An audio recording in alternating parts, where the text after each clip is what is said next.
Previously in X-Men, an ancient evil sorcerer has taken over Manhattan and placed a spell over all within. So they believe they are citizens of an ancient land from the Hyborian Age, before the written word.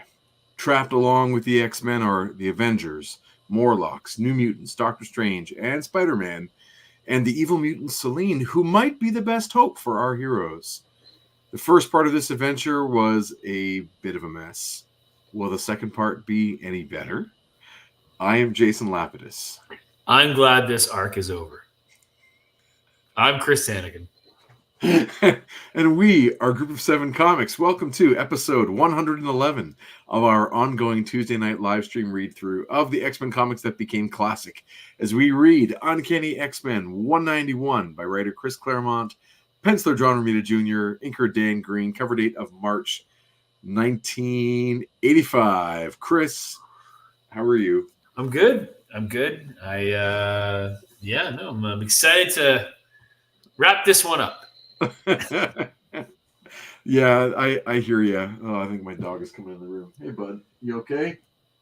Or maybe he left. It doesn't happen often with it. Has not happened often with this run. So kudos to Claremont and the various teams who put this out. But this particular story arc, I could I'm gonna be very blunt and say I could do without. But hey, we read it, we went through it, so Yes, I hear you. I of course, I'm trying to analyze it and figure out why it doesn't work, or those kinds of pieces. I do the eye test, do I enjoy reading it? But I also try and figure out what about it is not my exact cup of tea. And in this case, I think it just didn't, Claremont didn't commit to anything. He sort of half-heartedly tries some sword and sorcery, but it's way more high fantasy because there's so much magic and saving of the world at stake. Mm-hmm. So it's not like a Conan character who is morally gray, who's going through serving his own personal needs on, trying to survive and make his way on his mission. It is more high fantasy in that there is a larger purpose to all of it. So you take this, you take a sword and sorcery setting, but you do it in a high fantasy storyline mixed with superheroes, and it felt like none of it mattered to me at any point. There's just going to be a spell that undoes it. You know what I mean? Right. I know that's going to be how it ends. Nothing is going to permanently be impacted by whatever happens in this issue. So I was reading it hoping I'm going to find some meat to sustain me as I read through, and I'm sorry to get to the conclusion first, but I did not find anything. And I also read it first with a flip through, so just get an overview of the plot. Mm-hmm. And as I'm going through, I'm like, when did they defeat the bad guy? Wait, I was flipping through, I'm like, I don't even see where they win. Right. And I'd almost there are nuggets, there are seeds of something in there that perhaps if a little more attention and dedication and love was paid to it, could turn into something. For example, I think having the Morlocks as the kind of villain army of villains, but transform makes a ton of sense because they're in the sewers of New York and Manhattan. I'm like, that makes sense. Things like that. But at the end of the day, can this and there's so much, there's so many words in this story that I'd almost feel again, if you removed half the words, you'd be a fun adventure. I don't know, but it's just, so you've got a plot that's really not working. Then it's weighed down by some of these pages are just text. Basically, it's a kind of Claremont really at the worst of what we like to kind of joke Claremont with the exposition and the verbiage. The verbiage just is kind of a really, really great example of how off the rails it can go. Right. So maybe it was a couple of months in his life and things are going on. Who knows? Well, we'll find out. We'll deconstruct. We get some more insight as we go. Yeah. But it's hard not to get to the point of it first, or the lack thereof for us. That being said, two things. First, you can like something and it might not be something good. We're all allowed to like whatever we like. So if this is your favorite comic or one that you enjoy, like, more power to you. Nothing wrong with that. I will try my best to find things about it I enjoy. Having not read this one as a kid, it does not come with any nostalgia ties. Mm-hmm. It's completely something I'm reading now at this age. So that part of it's kind of maybe missing from my experience, is I didn't get to enjoy this as a kid. It wasn't my introduction to this world.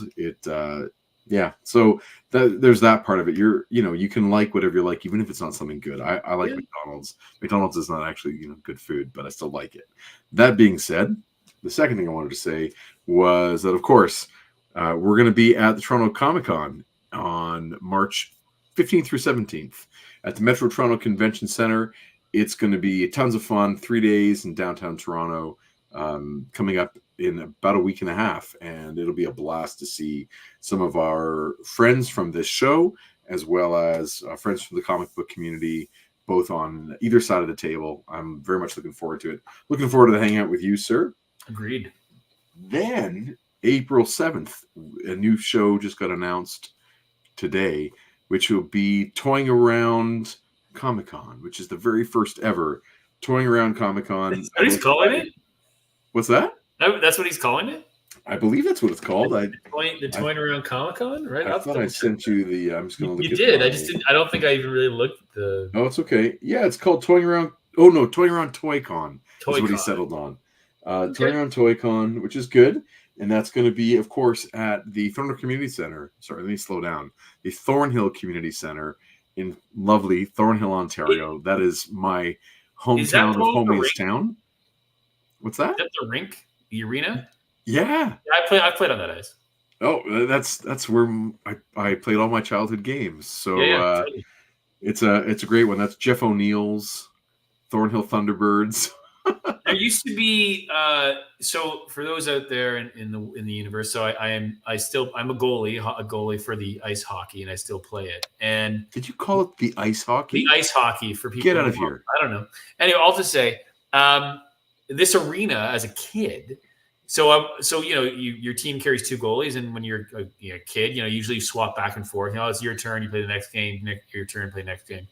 And there's a space, and Jason, I think, correct me if I'm wrong, but there's a space in between the benches where it was another bench where the goalies would sit. The backup goalies would sit and kind of like wait as like a 10-year-old and watch the game, because it wasn't your turn in the net, but you needed to be ready in case the other goalie got hurt or whatever. But I remember it was in this special raised space that you just sit and watch the games. Anyway. No, I have. That's a fellow one right there. I like that. It's good. One season still. Any time in net is a respectable time in net. Okay. Anytime. Agreed. I played 2 games in net. One game at that arena as well. There you go. My first game was a shutout because there were no shots on goal. We were so little. None of the kids could hit the net. They were the Thornhill Islanders when I played. No. That's what it was. The Thornhill Islanders. Yeah, that would have been the AA or single A team. Yeah. The AAA team was the Thunderbirds. There you go. So that was that's my childhood rink, or one of a couple. Cool. And there is a library attached to it. Yes. And there also are several conference rooms. So we're going to be in the conference rooms at the south end of the community center. And I'm very much looking forward to that on April 7th, hosted by Kevin from Toying Around. And there will be tons of toys for sale. Like a lot of collectors like myself will be selling our some parts of our collection off. And you and I will also have a comics table. So we're going to have a toy table and a comics table. I have a question. We'll be busy, you and I. I have a question for you. So this will be, I'm really hoping to attend because I really want to do this. Sunday, April 7th. April 7th. And I am a neophyte toy person. I don't have a lot. I only have a few, but I have some. And I did recently do a catalog of them because I am an archivist. So I did think to myself, let's have just a list with all the extra Build-A-Figure pieces and all those things. So walk me through, is there a market for like loose figures with like all these extra pieces? Absolutely. You put them in a Ziploc bag. Yeah, that's and we'll have them on the table. We'll have Yeah. a rack to kind of display them, so that there are enough. Some create additional surface area to Yeah. display our figures, and some figures won't be for sale, like Duke. this Super 7 reaction. This Duke with a ninja sword. This is Duke with his like electric blade. When did that happen? In like the second miniseries, which was called Revenge of Cobra, all often known as the Weather Dominator. In that series, Snake Eyes and Duke get captured, and they have to participate in the arena of sport.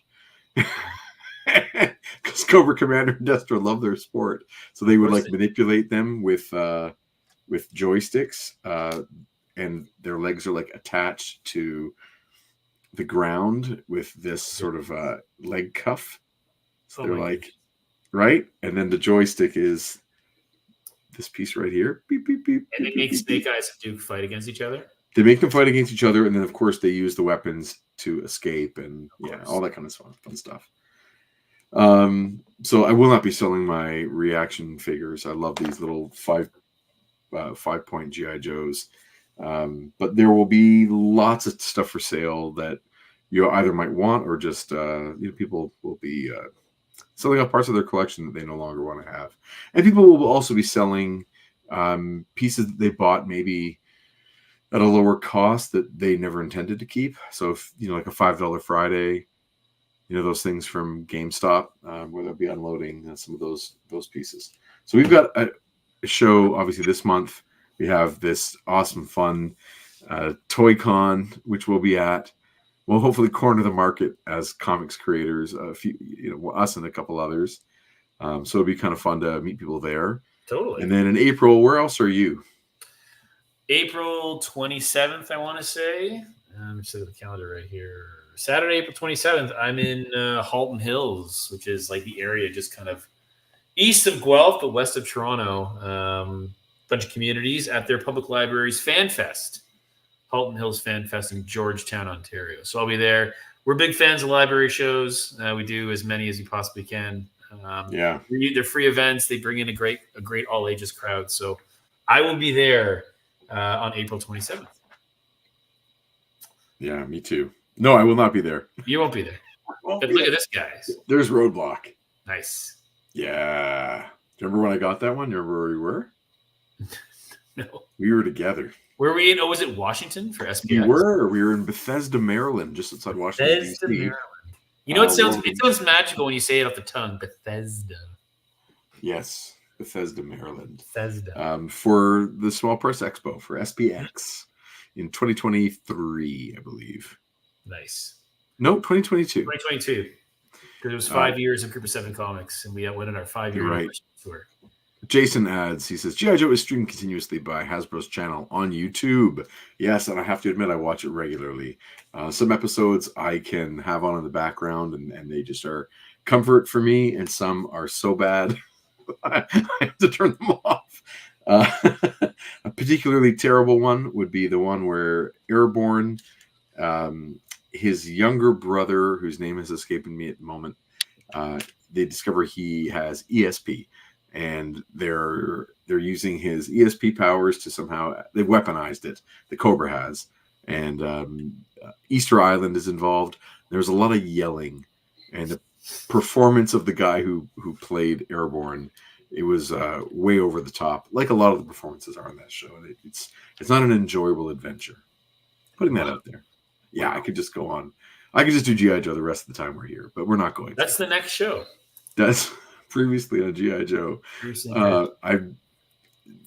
What we've talked about what the next show is when we do finally complete our vision of whatever our goal is for this series, what is next. And I think we have a couple of fun ideas in the hopper.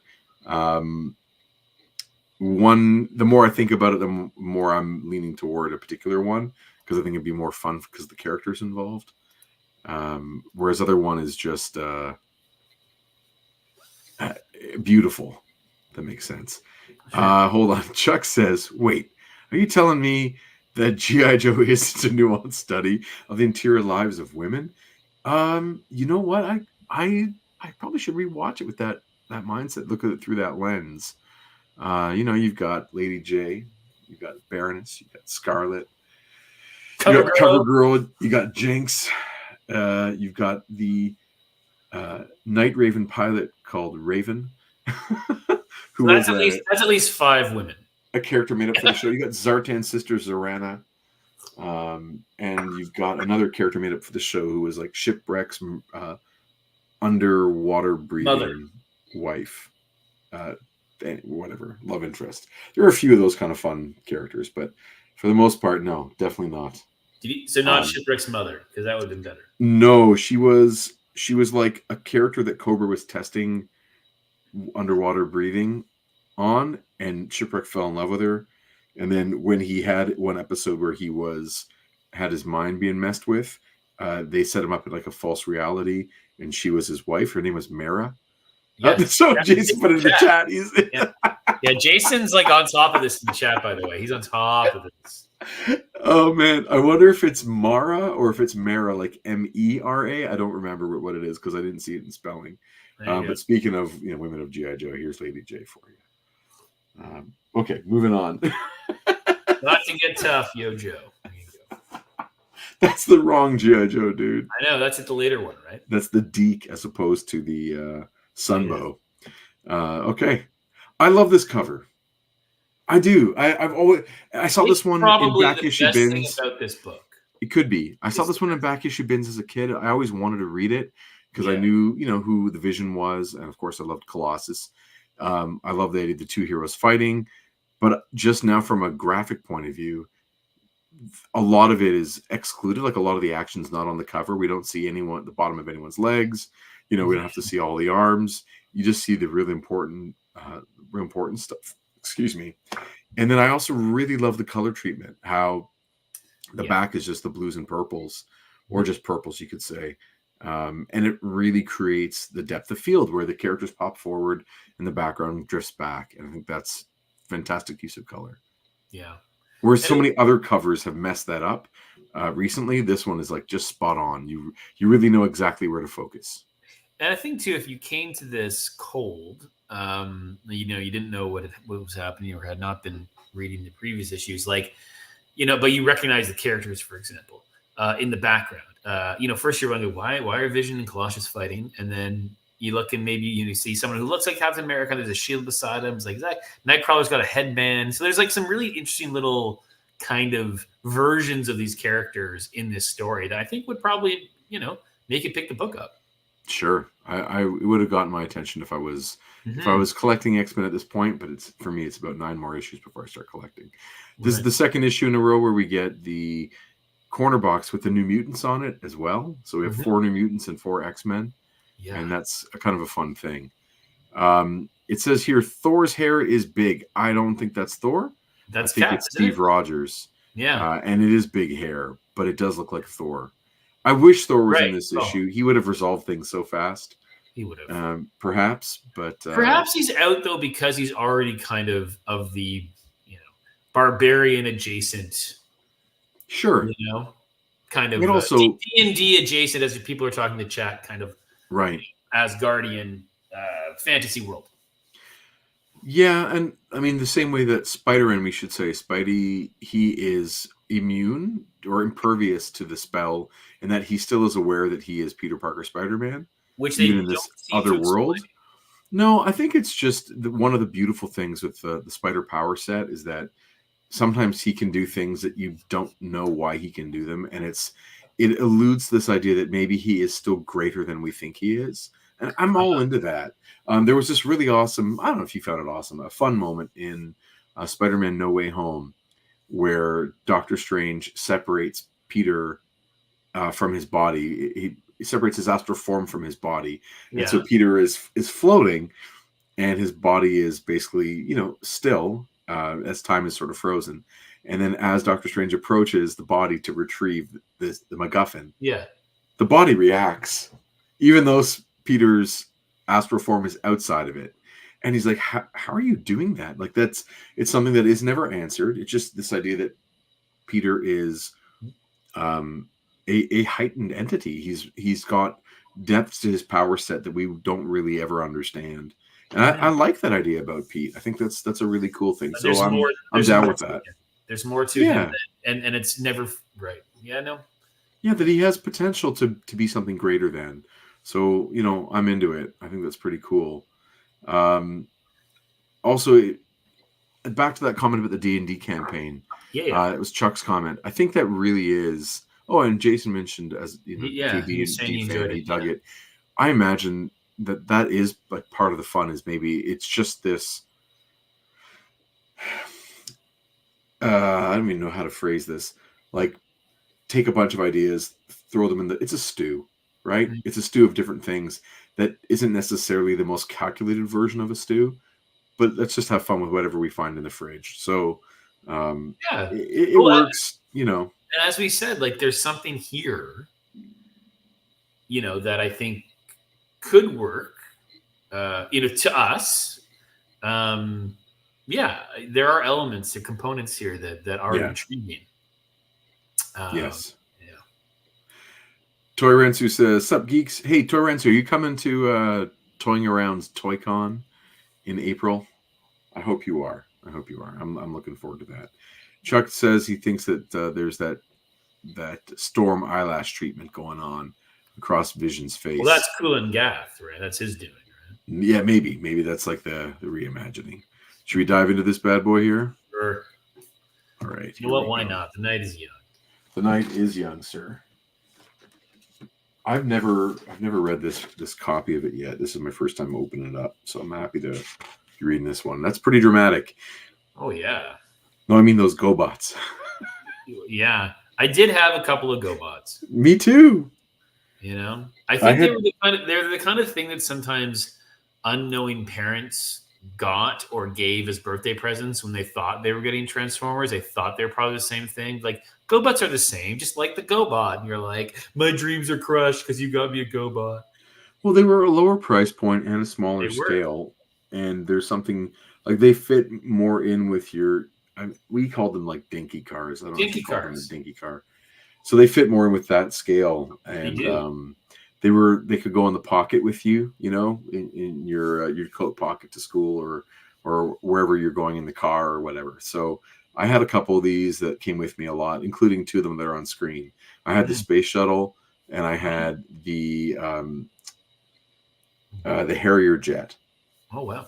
And the Harrier jet was definitely the better of the two for me. It was really fun to transform, a little more intricate, and there were, I think, maybe a couple of harder die-cast pieces in there to make it work at its core, whereas the space shuttle was all cheap plastic, and it flaked, and stickers peeled, and it wasn't a very interesting looking robot. Whereas, and also his tail fin was his dick. Nice. You're supposed to, like, this is not fully transformed in that drawing. You're supposed to push the tail fin between his legs down and through, and come up on a hinge. It would come at the top of his back. So it would be kind of like a fin sticking up as opposed to a dick sticking out. Right, yeah. Which is ridiculous. But the Harrier jet was very cool looking by comparison.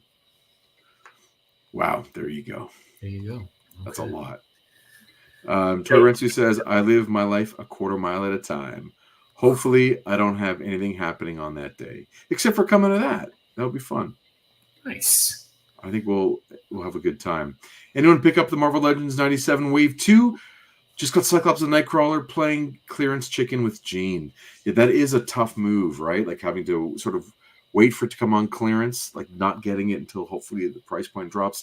I have not been out toy hunting for about a week or so. I'm, of course, desperate to get that Cyclops. That's top priority probably for me. And I will be picking up, I think, the entire wave, hopefully, except for I might be able to hold back on getting Goblin Queen. But the other ones I think I wanted them all. So I'm glad you got Cyclops and Nightcrawler. Those are great looking figures. And I'm not jealous, but I'm happy for you. I'm jealous. Clearance chicken. Yeah, man, that's a tough one. Raiders of the Lost Temple. And we start with a terrible sight of poor tortured Spider-Man. Yeah, it's pretty gruesome. Eh? Like, look at even like his left foot with the blood through it. Jeez, yeah. Well, that's brutal. I have to admit, I don't really remember him getting like I don't remember where it ended last issue. Well, I think it probably tells you everything you need to know. Do you remember him getting caught? Like I remember him being captured, but I don't. You know, I mean, again, it's part of. There's so many aspects of Kulan Gath's plan here that are in play, and one of them just happens to be the man spider. Okay, well, I'll leave it to you then. Okay. Long have I awaited this moment, man spider. Before the night is out, thou wilt rule the day, thou dared cross swords with the master of the dark runes, Kulan Gath. A Stan Lee presentation starring the Uncanny X-Men and guest starring Spider-Man and the Avengers. No talk of the New Mutants there at all, or the Morlocks, but that's okay. No. You only can say so much. I always liked Sunspot's look. You like Sunspot? You know, the more I see the look, the more I like it. I'll say it works in a group. It does. But like if that was at nighttime, like where'd he go? Well, he has that I know. He's got the glow. Corona around him, right? The corona, right. So it's the usual cast of creators on this one. I'm not going to go into it because as you turn to the next page, you will see, of course, there is a lot of reading. Oh, geez. Okay, so, we're gonna get through this as fast as we can, people. Just because here we go. A lot. A day ago, this was the proudest city in the proudest country on the face of the globe, a modern metropolis barreling headlong and helter-skelter into the 21st century. By the way, we're in the 21st century now. How cool is that? Then a spell cast by this demon sorcerer turned time back upon itself, recreating on Manhattan Island an age undreamt of. Everything, living and unliving, was instantly transformed. Cars became horse-drawn chariots, police, civic guards, guns, swords. Cats became dogs. Yeah, okay. That joke was so silly. Cats became dogs. Or it was dogs became cats or whatever. Anyone penetrating the mystic barrier surrounding the island was and is similarly affected. And once within that wall of energy, they lose any desire to leave. To them, this is reality. To enforce his rule, Kulan Gath enslaved the Morlocks, a band of renegade mutants who live in catacombs beneath the unsuspecting city, their features and garb changing to reflect his complete domination. In addition to the Morlocks, his victims include the New Mutants, the novice students of Charles Xavier, himself cruelly bound to Kulan Gath's service. Xavier is the greatest telepath on Earth. In his right mind and world and time, he is more than a match for the sorcerer. But the master spell caught him by surprise. It was an attack against which he and his fellow heroes had no true defense. Look at that drawing of Sam Guthrie Cannonball. Mm-hmm. So, 50-year-old man. Yeah, brutal. In all the city, only these few possess the freedom and abilities to challenge Kulan Gath. Some are Avengers, Earth's mightiest defenders, led by Captain America. Their companions are mutants. To them, the wizard has promised untold riches. If only they would join him. A tempting offer, considering that they are, at best feared, at worst hated and hunted, and sometimes slain by their fellow man, simply because they exist. But these mutants are the X-Men, and Kulan Gath is their sworn enemy. Once before, Kulan Gath appeared in New York to attempt his grand enchantment, only to be hurled back into the mystic abyss that was his eternal prison by the amazing Spider-Man. Tonight, that hero pays the price for his courage and victory. I'm going to rename my van the Mystic Abyss. I think I don't have a van, but all to say, I want to say something about this page. I really like the before and after. Me too. It's just a ton of exposition, but I like the before and after. I think it's a kind of a cool thing. Agreed. You know, as a kid and still as an adult, I really like little drawings of characters and groups. Right. When they change from like whether it's civilian garb to superhero or whatever it's going to be. This is one of those kinds of images I would have looked at over and over again. Yeah, totally. Boring costumes, though, I got to say. Right. So, I mean, that's a whole other piece. Yeah, for sure. Yeah. Thy struggles are in vain. Thy fantastic strength and powers will avail thee not against my mystic chains. And look not for aid amongst thy comrades. The city lies under my enchantment, and those heroes not yet bound to my service, as these new mutants and Morlocks are, will aid thee not. For only thou remembers the world and the lives that were. Wonderful. Even if I bust loose, I'm the only person in Manhattan who speaks English. No one will understand a word I say. I'll probably appear to them as some sort of demon. I didn't think it was possible it hurt so much. And Cool Gath's barely begun.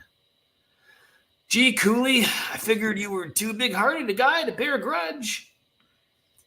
A bravado does thee credit, man, Spider. Spider-Man. Get the name right, will ya? Sheesh. Have a care, boy, that may well be thy epitaph. This is but the first step. Soon I will have power enough to spread my master's spell across the face of the world, to remake it in all humanity in my image. No fooling. Tell me, Cooley, what provides the power? Why, blood, of course. The not fresh life essence of innocence. It says hot fresh, sorry. The hot fresh life of innocence. And heroes. That's pretty cool. I like that idea. You gotta get your blood hot and fresh. Hot Sounds and like fresh an ad for blood. Subway. Innocence and heroes. You're already. Yeah. You're gonna go after. I mean, I could really stand a mini series where Kulan Gath's like hunters are going after innocent heroes for their because they're killing them all.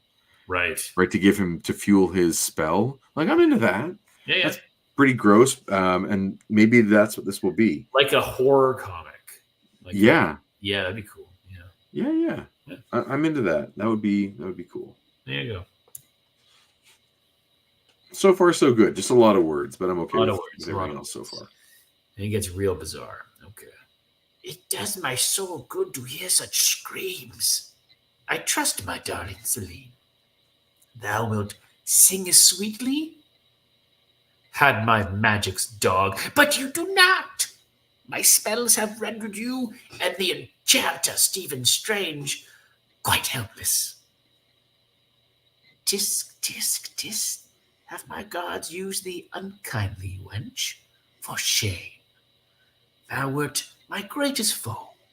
Thou deserve gentler treatment. Ah, there. Much better. Wow. Wenches are better seen but not heard. Chris Sanagan, 2024. Oh, wow. Thanks. For all thy knowledge of the arts arcane, thou hast neither mouth to cry enchantments, nor hands to draw the sacred sigils. Yes, we're getting to like some weird body forming. Totally weird. The no mouth thing is always creepy. Yeah. Thinking now of the scene in Multiverse of Madness, with Black Bolt, and it's a great scene with Scott. Yeah. What mouth? Anyway, thou art what suits thee best, a creature of wanton flesh who exists solely to bring me pleasure. Chris Sanagan, 2024. Oh, Claremont. Here we go. I can see in thy eyes how happy that doth make thee. Sundar Moonstar, wouldst also make thy master glad? We live to serve, Dread One. Precisely. Where are the other rebels? We do not know, Lord. They escaped us. A pity. I have a low tolerance for failures, my pets. Better by far for thou to perish in battle than return in defeat and disgrace to face my wrath. I shall not be so gentle or forgiving a second time. Xavier, come forth. Where are my enemies? Caliban, here, mighty one. But your foes remain hidden from the sight of my mind's eye. There is but one place, Lord, where your servants scrying, Yeah. scrying power cannot see the Morlock catacombs. That must be where the rebels have fled. Splendid, Sunder. I want them in chains before me by dawn. Or, dear children, their fate shall most assuredly be thine. So reading this, I thought he killed those two. So did I. And then you see that he's sort of undone the enchantment. It just was torture. I'm going to turn you to sand or stone, Right. and then I'm going to turn you back. Like you had to live through that, and you get to feel that. It's brutal. Uptown, in what once upon a time had been the New York Public Library. Any guesses? Storm? Yeah, we'll go. I think it's front of the line is Storm. Yeah. Okay. A gutted ruin. There's nothing left. Wasp. Search the temple for any survivors. The rest of you stay alert. Whoever did this may still be around. I hope your little lady be okay, Star Fox. You'll find, Rogue, that despite her diminutive size, Janet can take good care of herself. Eros! Star Fox! Wasp! By the sacred rings! What ails you, lass? Horrible. The priestesses butchered their bodies. Oh, it was awful. My hope was they might provide weapons, knowledge to use against Kulan Gath. I fear, Captain, the sorcerer had a similar notion. Don't despair, Roro. Look out! Nightcrawler, sniper on the wall. On my way, my friend. A pretty prize, this. Anyone know her? I am Erilyn, you teleporting devil, chief archivist of the temple. Hey, she's Woo! Archivist, take a drink. Do with me what you will, dogs. Mitra, shrivel your souls. We mean you no harm, lady. Your handiwork says otherwise. This massacre was not our doing. Liar! How can you say that when amongst you stands Callisto, commander of the wizard's own guard? Before Aurora can reply, In the name of Kulan Gath, yield, traitors, or die. okay, I love this next drawing of magic. I think that's super cool. I don't know where, like, she's teleporting in, or just turning her power on, but I think it just looks, the movement is really great there. I think it's beautiful. Just some energy. That Scarlet Witch has imprisoned my brother in the Crimson Bands of Sidorak. Shout out to Crimson Bands of Sidorak. Shout out. Do you remember them in Endgame? Or, sorry, in Infinity War? The Crimson Bands of Sidorak? Yeah. This is one of the many spells that Doctor Strange employs when he's fighting Thanos. He had like these red ribbon bands go around Thanos as he's fighting, kind of pull him down. That's what those are. Cool. It's a spell. Does he say them out loud? No, he never says it, but if you kind of does it. Okay. Yes, because he's Sorcerer Supreme. But if you're in the theater with enough nerds, when it happened, you'd hear someone go, Crimson Bands of Sidorak!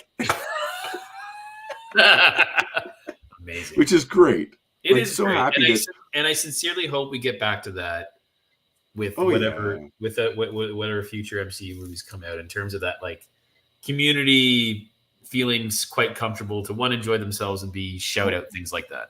For sure. You can imagine if you read this comic in 1985 and you were a fan of Doctor Strange, and then, like, there you are in 2017 or whatever year it was, 2018, and you see that happen, and it's like this thing you never thought in a million years you'd ever see on screen, right? Doctor Strange against Thanos out in space, like, it's crazy. So much fun. Crimson Band of Sidorak, but not for long. Ilya Rasputin has a demon sorceress in her own right, and her soul sword is the ultimate expression of that power. Neither enchantments nor magical beings can withstand it. There are warriors all over the place. Too many to fight. Fall back to the catacombs. Unfortunately, foolish Callisto, did you think our master so careless as to leave you a means of escape? This creature, the vision, is animate earth and stone, as impervious to harm as my own body of living steel. Of us all, only the strength of Colossus is his equal. It falls to me, then, to protect my comrades.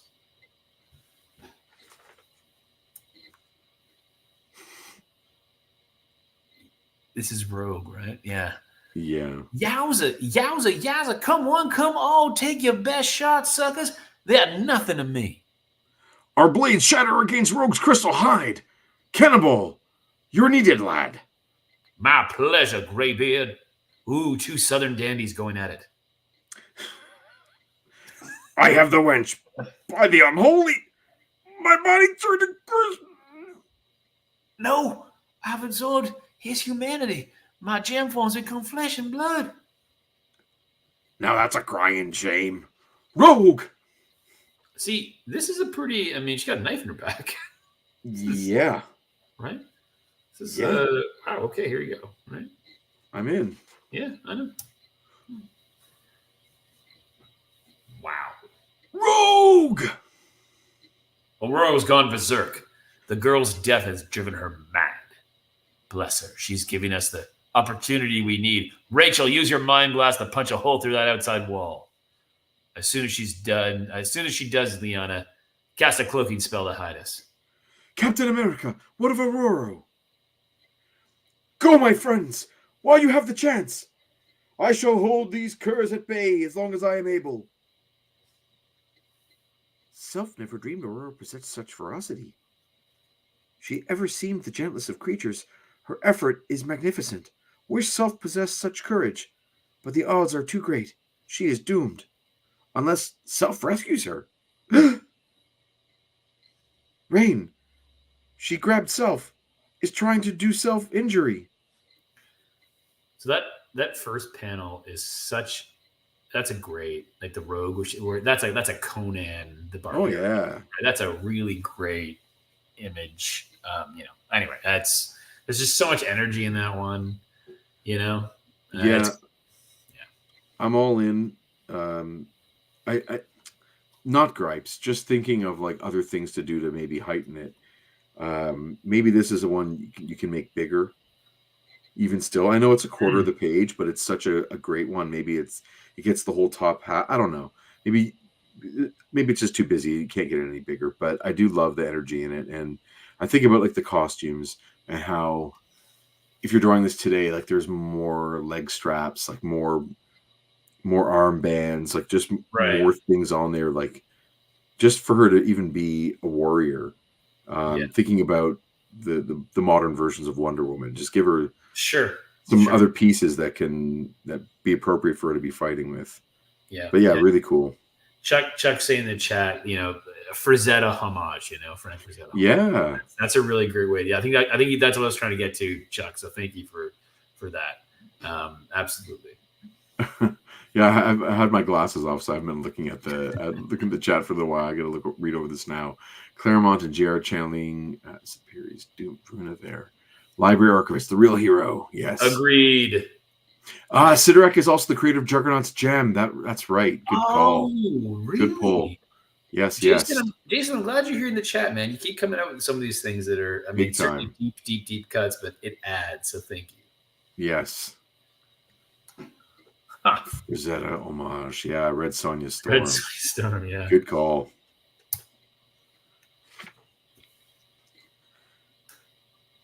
What manner of horror are you? Aurora, Self is friend, Warlock. Null comprehension, Aurora's speech. How will Self communicate? How will Self explain? That cry. Exhaust blast. Self became too hot for Rain to hold. Make her forgive Self. Self has terminated Self's best friend. Later. Take your pick. It's okay. I'll say, coast is clear. I trust, Archivist, You believe us now? Oh, so that's Callisto. I trust Archivist. You believe us now? Save your rage, Callisto, for the one who truly deserves it. Who's here? Rogue is dead. My friend, and probably Aurora with her. Starfox and his lady are captured. Somehow you were, Amara. You have the power over the Earth itself. You can create quakes, even volcanoes. Why didn't you use it? I'm sorry, Ileana. I wanted to help, but I couldn't. I was so scared. See what you've done, sister. For shame. Do not weep, little princess. We will keep you safe. Ileana speaks like she knows the girl and expected better of her. Amara's soul bound to the sorceress Celine as his young Rachel. Could that have something to do with it? Callisto, where's the nearest entrance to your catacombs? Callisto! Next street over. Sorry, I was wondering what was happening to Aurora and the others. Moonstar. Sam! Cannonball slain. My darling Rain dying. By the accursed rebels, you'll pay for their lives. From each of the prisoners, Danielle Moonstar manifests real as life psychic images of the things they fear most.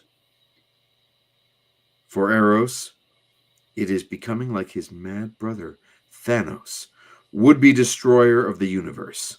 1 second, we'll get to that. For Janet Van Dyne, Van Dyne. Yeah, It is becoming a wasp, in fact, as well as a name. So, up to this point in the comics, we had never seen Thanos without his blue and orange/gold garb. You know, I mean, Thanos is a Jim Starlin analog for Darkseid. Mm-hmm. And they both wear, you know, this sort of blue getup over their craggly stone faces. Yep. And you don't ever get to see what's underneath in terms of the top of the head. I don't know when they first showed it in the comics because I didn't read a lot of the cosmic stuff in the 90s. All the different sort of Infinity Gauntlet. I have that one, but I didn't read beyond that. Right. So I don't know if they ever drew Thanos, but here he is with a head of hair. And how weird is that? After knowing so well the Josh Brolin Thanos. And I mean, they rendered him so beautifully in those movies that you kind of could feel the texture of the top of his head. Right. Like it was stubbly even. So kind of funny to see him have that Star Fox haircut, but this, weird grimace ball sack of a chin and everything else. To quote Star-Lord with the ball sack thing. But, it's so weird to see him with a haircut. That's all I'm trying to say. Yeah, for sure. That is totally weird. Cool. Yeah. Also, by this point, so many have died. Yeah. So we see Cannonball and Rain, and we've seen Rogue, and they refer to Storm, although she kind of gets saved by Warlock. But people are just dying left, right, and center. Right. Yeah, I like Callisto's care for Aurora. Storm in this one, like the growing. Yep. In the last issue, Storm asks her, right up front, why do you care? And she's like, because I wanted to beat you as an equal, right? I wanted to have you at your full strength so I could take back my mantle of running the Morlocks, and it kind of like in a fair fight kind of thing. Otherwise, it's meaningless. And there was yeah. Sorry, go ahead. I was going to say, so it's interesting to see the continued development of like their relationship. Agreed. And there was a moment in the last issue where Callisto didn't know that Storm had lost her powers. Right. And so when she realized Storm had lost her powers, but was still fighting the good fight. Yeah. It I think helped Storm earn a lot of respect in Callisto's eyes as a combatant, as a warrior. And it fleshes Callisto character out too, right? Like, she has a code. Yeah, exactly. There's that panel on the previous page here that we see on the left-hand side. It's the first horizontal panel where we see all in sort of in the nighttime, these sentries or a band of barbarians kind of walking by in this street scene. I think that's a beautiful panel. I think it's really nice. Yeah, that's all. Okay. Peace, Moonstar. Master, I claim their lives. And I say thee nay. I have other plans for our prisoners. When I am done, then you may have them. More not for the werewolf. My power already restores her, even as it reshapes these rebels more to my liking. The man possesses such beauty that no living being can resist him or do him harm, while the wasp now drinks lives and souls to make me strong.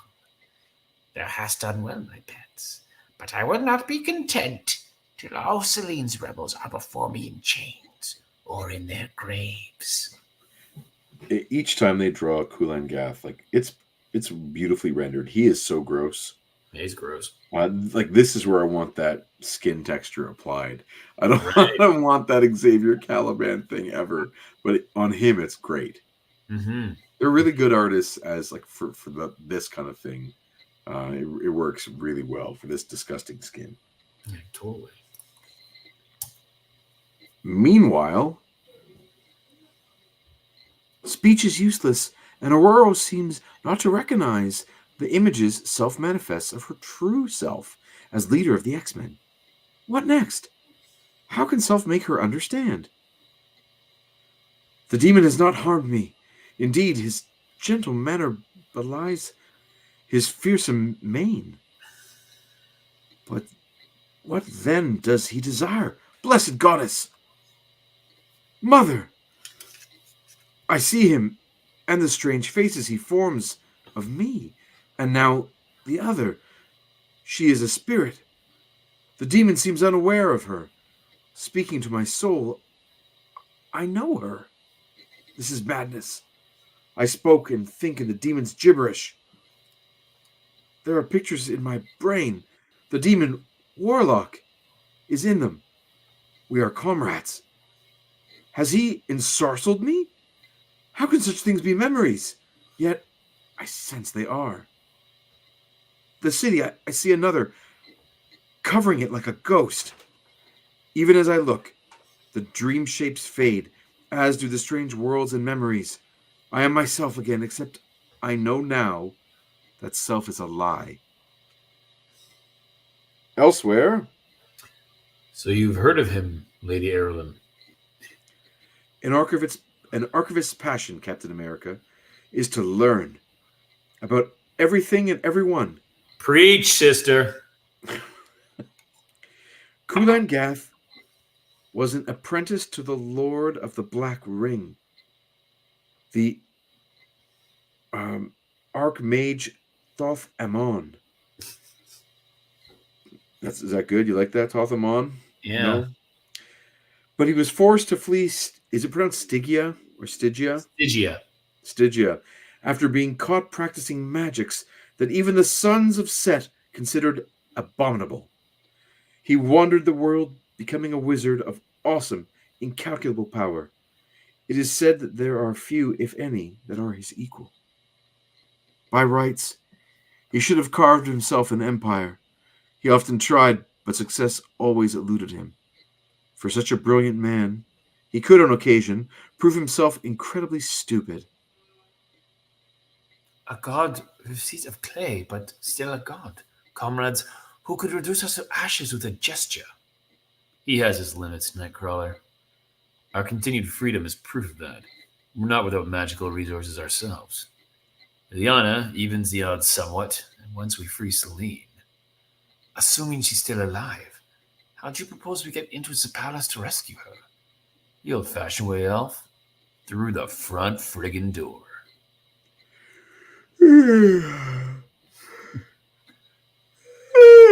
Real yawn. Mm-hmm. Good yawn. Halt! Halt! Who goes there? Prisoners for our dread lord. Wait here while we summon the captain of the guard. It's awfully late. Why wake him? It's awfully late. Why wake him? Do it in the morning. We'll do it in the morning. Let us pass. You can pass. That was easy. My mind spell will ensure they remember nothing. Cap, I also hear echoes of Celine's thoughts. Great work, Rachel. Lead the way. Get our little Jedi mind stuff going. Yeah, man. It's fun. Doing a little double Star Wars, right? Because you're also doing the prisoner thing from New Hope.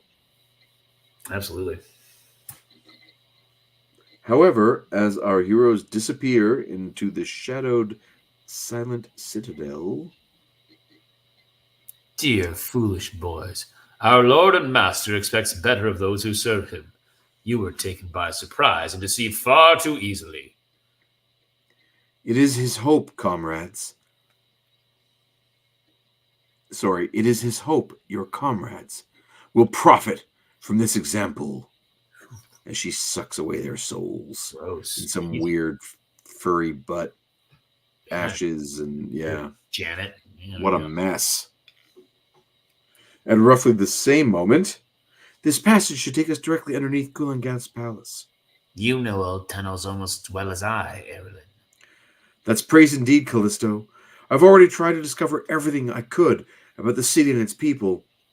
Just naturally nosy, I guess, because I'm an archivist. Nice. So I'm nosy. Yeah. The woman has courage. In spite of myself, I like her. But the Morlocks' salvation has been the fact that our lairs are secret. Anyone, especially a human, who uncovers them threatens our very survival. It must be destroyed. Surprise, Cal. Kulangath anticipated your visit.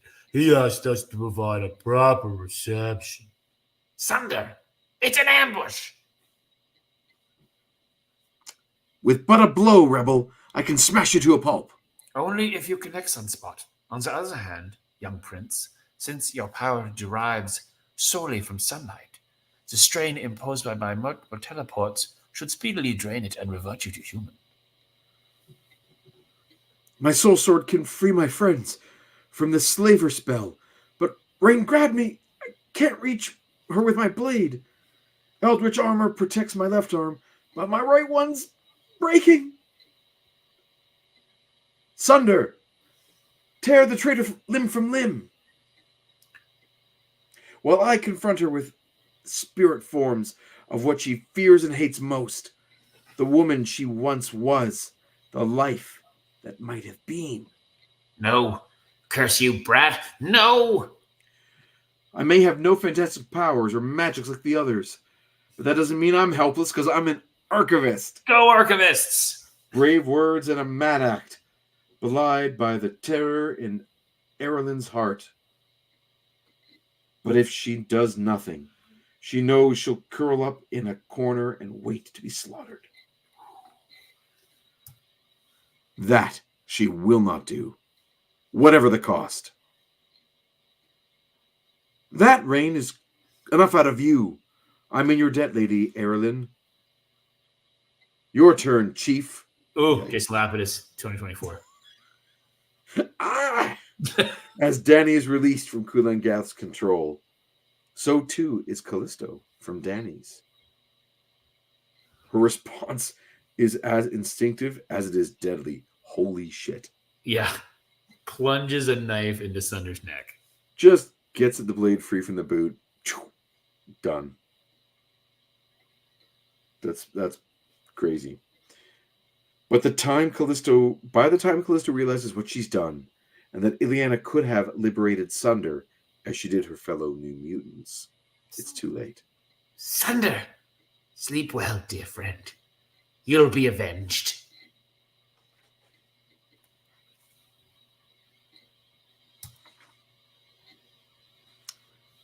The throne room.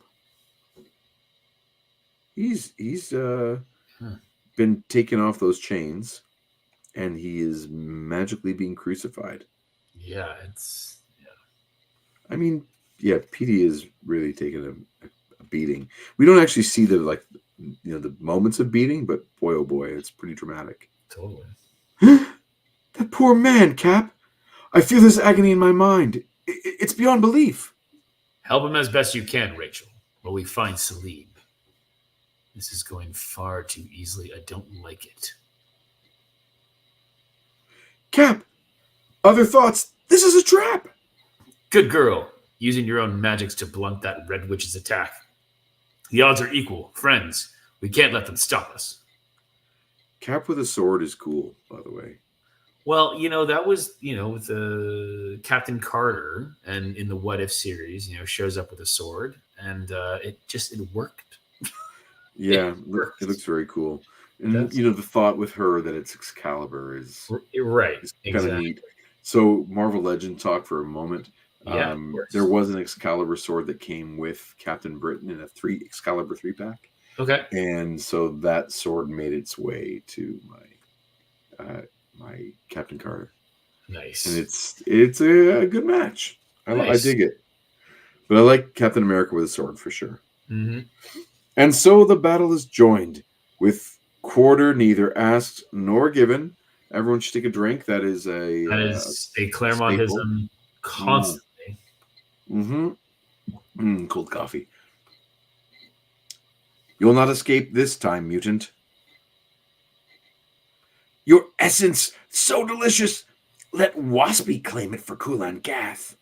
Her talons cutting through my steel skin, draining strength my very life. Ow! Unhand him, devil. Thank you, Captain. Ordinarily, Cap's shield would return to his grasp. But in mid-flight... A most amusing toy, Captain. Could I hurl it as far as through the heart? Across the room, Cap watches in horror as the girls succumb to Eros. That's horrible, yeah. Yeah, it looks horrible. What's happening? They're just standing still. Standing there. Well, by his side, Vision reduces his physical density to the point where he can pass his arms through Colossus, and then the golem solidifies. Oof. The terrible strain is tragically more than either can bear. Holy smokes, Colossus just blew up. And Vision. They both just blew up. Yeah, but I don't care about Vision. Man, that's fair. That's fair. You heard it here first, folks, but yeah. Steel and stone shrapnel spray the room, and Cap's mail shirt proves little protection as he drops, stunned and bloody, surprised to find himself alive. Colossus, Vision, Cap. Even though Kulan Gath made them different people, they're still my friends. I can't just stand by and watch them all be massacred. Yeah, dude, you're crucified. No one would blame you, Pete. You get to rest there, pal. Or just die. Or do something awesome. Those are your three options. Mm-hmm. But I don't think you get to feel guilty. You're in the clear. For a moment, Spidey feels a surge of hope. I believe that's pain. And Callisto's band bursts into the throne room. But then, the wizard, his power having transformed the mutant Scarlet Witch into a true sorceress, uses her spells to turn them to living statues. No more. No more. The pain he feels is beyond belief, yet not for an instant does Spider-Man waver.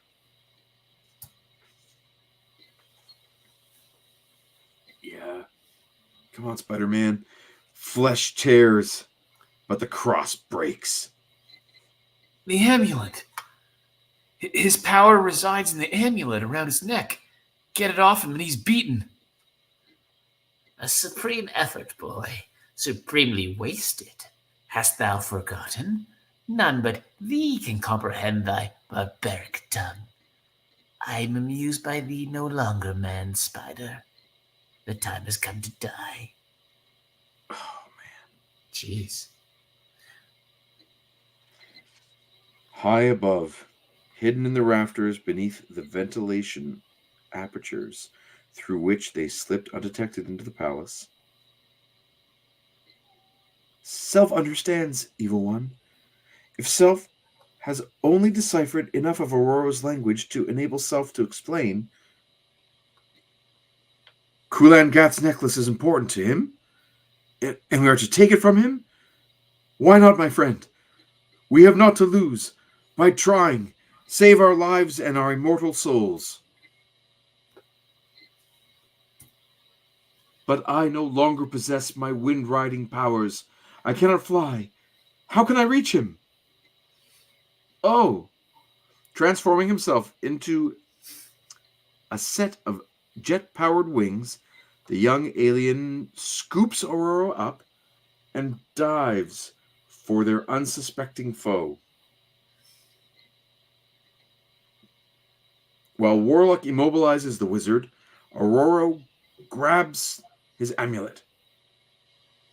But then, with victory literally in their grasp, something snatching the necklace away. Many thanks, Aurora, for fulfilling my faith in you and my destiny. Simultaneously, on the dais, Celine becomes a woman of living flame. And at her mental command, a volcano erupts beneath Warlock and Kulan Gath, consuming them both.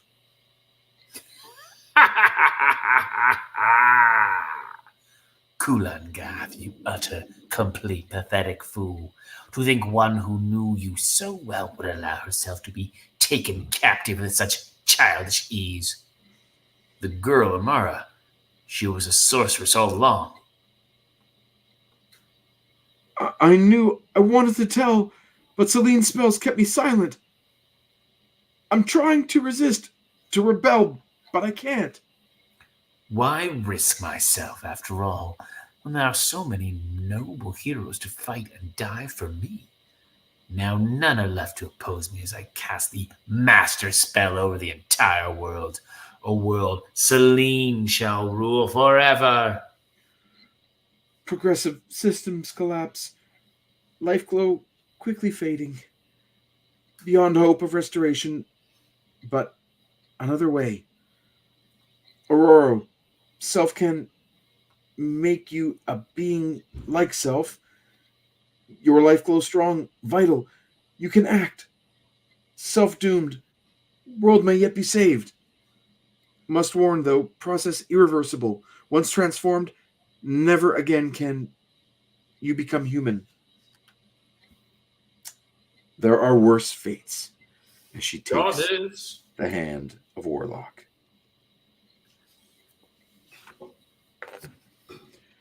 She is a child of nature, but Warlock's touch turns flesh into living circuitry, blood into raw energy, a human being to techno-organic. World shift, self-change, progressive transmutation, systems flexing, unstable, soul core, scream! Thoughts racing out of control, or out of control. Perceptions, mad, wild, strange. It is, self is, I am, alien. She weeps for her slain friend, for the Aurora that was and never will be again. Her tears are not true tears at all, but flickers of light, and lashes out at Celine, replicating the process with one crucial exception. As she absorbs the energy, the life glow from her foe, rendering Celine totally inert. The slaver spell perished with Kulan Gath. With Celine in virtually the same state, her enchantments are likewise broken, enabling Ileana to free and restore Doctor Strange. Merciful Vishanti. Aurora? Greetings, mage. My assumption of Warlock's form has restored memories of my true identity and the world. Though a captive, Aurora, I was aware of what transpired. My prayer was that the wizard's death would free the city, but that has not happened. No, things have gone too far. The spell had acquired a life of its own. If not stopped now, it never will be. Even I, the master of the mystic arts, lack the power to counter it directly. However, there may be an alternative, although in its own way, the consequences could be as devastating. I sense in Ms. Rasputin an extraordinary ability to manipulate the forces of time itself, If I can work my magics in concert with her own and this other mutant talent, it is done. Welcome all to my sanctum sanctorum. What you just experienced was a temporal spatial claudication. In essence, we we use the power of the villain's master spell to turn time back upon itself, to return us all to the moment before it was originally cast, and by doing so, prevent it. The fact that we stand here untransformed means we succeeded. What stopped the spell, Doctor? Do you know? No, Captain America, I fear not. Twisting the time stream as we have done involves dealing with the primal forces and fabric of the universe. Who can say what repercussions might result? What of those slain, mage? None were, Aurora, for this night has yet to even occur. A pity in Celine's case. An exception could have been made. A pity in Celine's case, an exception could not be made. Stephen, what about Ileana? There is little I could teach her of the arts arcane, Charles, and such knowledge is not what she truly needs, which is the enlightenment and growth of her spirit. That can better come not from a stranger, but those who love her. Will anyone remember, Doctor? How can they, Miss Williams, since nothing happened? Only we in this room who are at the nexus of the time slip have any awareness of what might have been. Aren't you glad the Archivist is still in the story? Yeah, so she's a character actually in the... Listen, I will say she's new to me. Okay, all right. The Archivist, known as Archivist Williams. Yes. Yeah, we're going to find out if there is any more to her or not. Okay. But this is your avatar in the comics. You know that. This is me, man. This is me. She is you. I need to know all the information about everything. We'll get there. As usual, the X-Men help save humanity, and nobody knows it.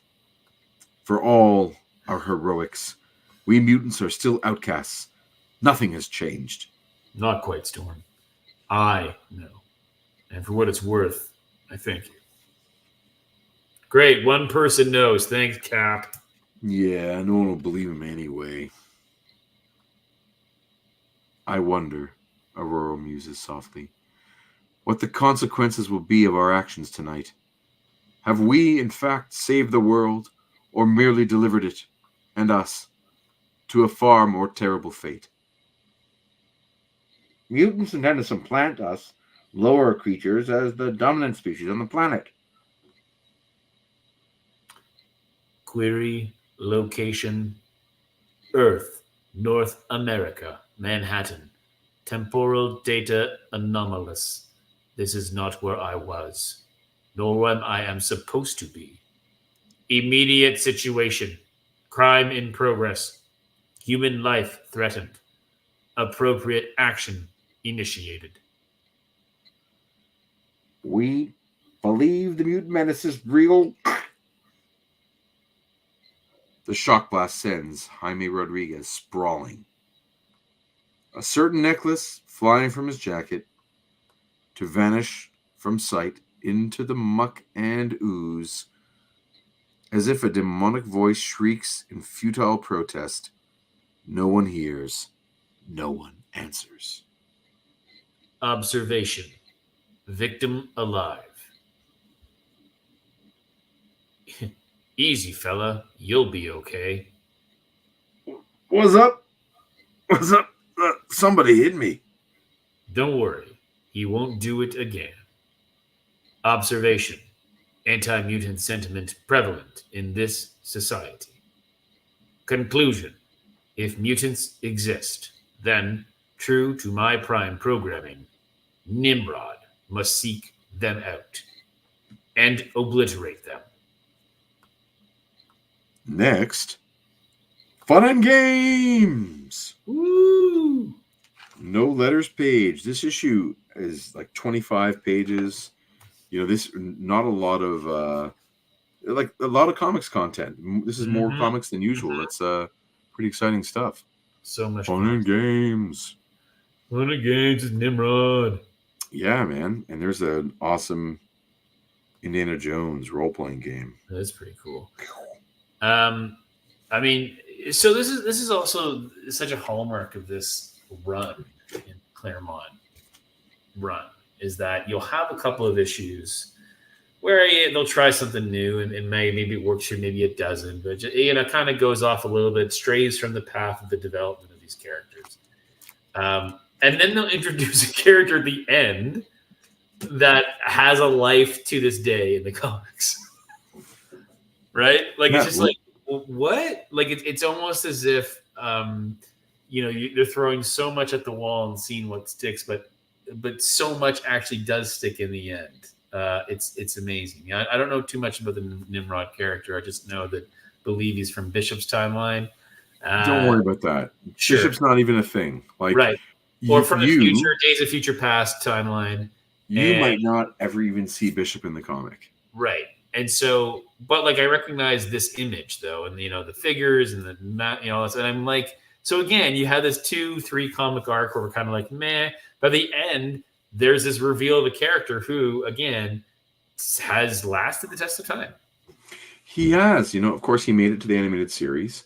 That's right. And you could argue that the version of the Sentinels that we see in the film Days of Future Past is a kind of a hybrid between the other Sentinels and Nimrod-ish, and that he's sort of shape changing and a little bit in that magenta hue.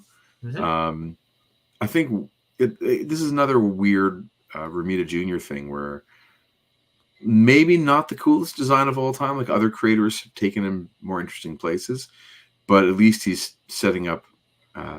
We'll see where this goes. Mm-hmm. I still like to keep the comics where they are. Like, right now, we don't know where he's from. We know he's time traveling. We know he's aware of mutants. Mm-hmm. We don't know anything about this guy. Is in a suit of armor. It reads like it's a robot of some kind, like an AI, but also converses with humans. Don't worry, fella. Right. It kind of reminds me of in T2, like the shape changing version where he slips into human form when he wants to be, how's Poochie? Oh, Poochie's just fine. So there's those your parents are dead. Yeah, neat. I got to admit, I like this issue better than I thought it would. Agreed. Better than I thought it would. Just, I liked some of the drama in it and some of the action and all the death. It is not like it needed the explanation because not enough of the storytelling happens in the pictures, but that could also be because there's so much to do that it almost turns into a picture book in that, like, you're supposed to have both. Ideally, the action happens in the panels and you can see a character transforming, but Romita Jr.'s got us sort of like Storm transformed, Selene transformed. You don't get transforming. You don't get a lot of cause and effect. You get just a lot of images that continue to move the plot forward, but it's not like the storytelling isn't done through pictures the same way that I think I prefer. So yeah, I wouldn't mind if this was like stretched out to 50 pages and cut the words in half, but allow the drawings to do more of the work. Yeah. It might be a really beautiful one. Yeah. And like that ending, it kind of comes, it's disproportionate. Like the height of the movie. Okay. What caused the end? They're there. It's like, he's got control over everything, and Storm and Warlock merge, dive down, pull the necklace away. And then Selene does a volcano, which kills Kulan Gath. Well, did Selene do the volcano, or did she let Magma do the volcano? I don't know. I couldn't tell you. Because it's Magma's power, right? Magma. Yes. But she controlled Magma to do that. That's right.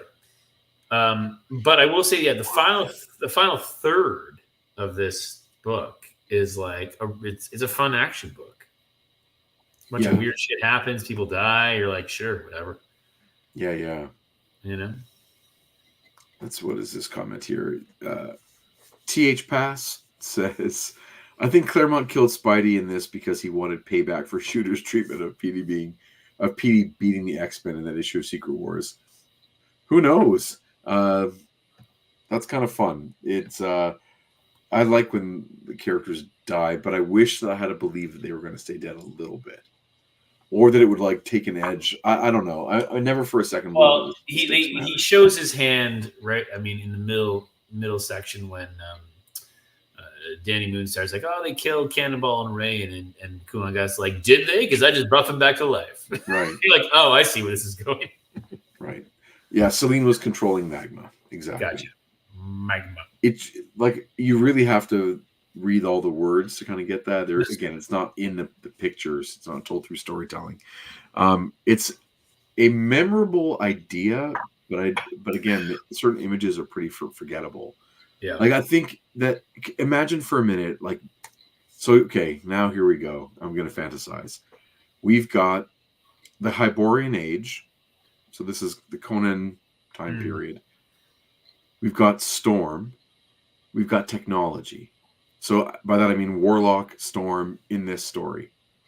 Imagine this was drawn in an epic form by Barry Windsor Smith. You've got Barry Windsor Smith's legendary run on Conan. Mm-hmm. We've got his awesome issues with Storm. There's more coming. Yep. And we've got all of his technology and wires and stuff from Weapon X. Put that all together and imagine this is like a 50, 60, or 100 page maxi story or graphic novel. It would be unbelievable. It'd be so cool to look at. Whereas this I found visually not very memorable, which is okay.